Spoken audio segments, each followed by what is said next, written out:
Hey, have you ever gone to a gaming cafe, tried a high-end laptop for an hour, and then thought, should I actually buy one of these for my own desk? I've been in that exact spot a few times lately, swapping between a desktop rig and a portable beast, and the decision isn't as simple as bigger screen equals better game. Before you splash cash on a machine that might sit half-filled with dust in a backpack, let's break down the ASUS ROG Strix 18. I've been digging through specs, watching long-form reviews, and reading the comments sections where people vent about heat and praise the frame rates. If you want to check the product details on Amazon, the link is in the description. First off, the Strix 18 isn't trying to be just another laptop.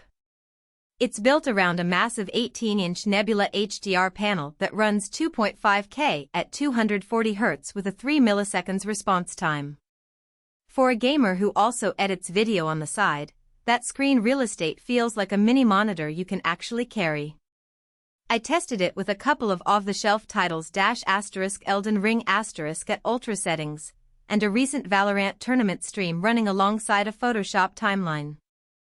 The HDR display actually showed its worth. Dark caves in Elden Ring kept color detail without crushing the blacks, while the 240 Hz refresh kept the fast-paced shooter fluid without any noticeable tearing, thanks to the built-in MUX switch that flips the GPU output directly to the panel. Now, let's talk about the hardware that powers that experience. Under the hood, there's an Intel Core Ultra 9275HX paired with an RTX 5060.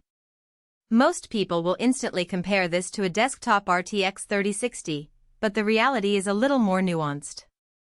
The 5060 offers enough CUDA cores to push 1080 Firefresh titles comfortably, and it actually handles ray tracing at medium settings without the dreaded stutter you see on older mobile GPUs.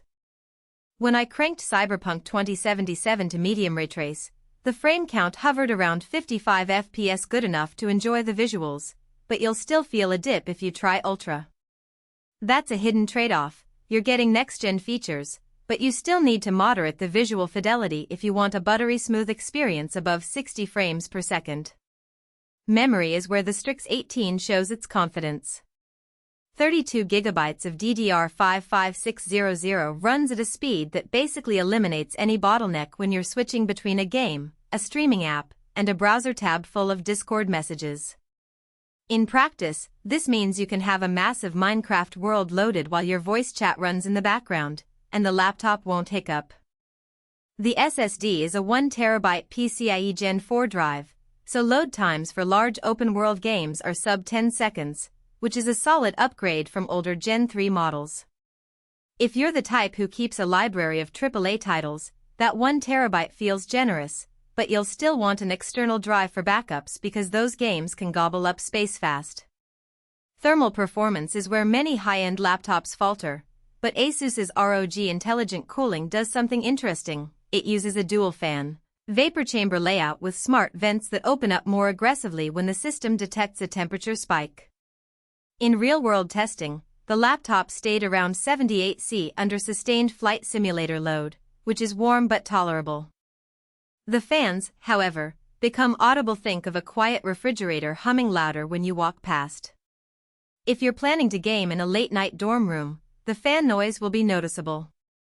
Conversely, if you're in a noisy studio or a room with background music, you won't mind the sound at all. One of the standout ergonomic features is the tool-free upgrade system. ASUS claims you can swap out RAM or SSD without a screwdriver, and that's true. You slide a panel, pop the new stick in, and you're good. For enthusiasts who like to future-proof their machine, that's a dream. You could, for example, add another 1TB drive in a few minutes and avoid the laptop is deadened stigma. On the flip side, the chassis is thick, about 1.5 inches, so it's not exactly a featherweight travel companion. If you're looking for a laptop you can toss in a backpack and walk a mile with, you'll find the Strix 18 a bit cumbersome. Who should consider buying this rig? If you're a competitive gamer who also streams, the high refresh rate plus the built-in MUX switch give you a direct, low-latency path from GPU to screen, perfect for fast shooters where every millisecond counts. It's also a solid pick for a creator who needs that HDR panel for color grading on the go, because the 2.5K resolution gives you enough pixel density for detailed work without needing a separate monitor. The tool-free upgrades and large SSD make it attractive for anyone who likes to tinker and doesn't want to be locked into a fixed spec forever. Who should walk away? If you're primarily a casual gamer who plays older titles or indie games at 1080p, you're probably overpaying for a screen and GPU you'll never fully exploit. The same goes for students on a budget who need a laptop for word processing and occasional video calls.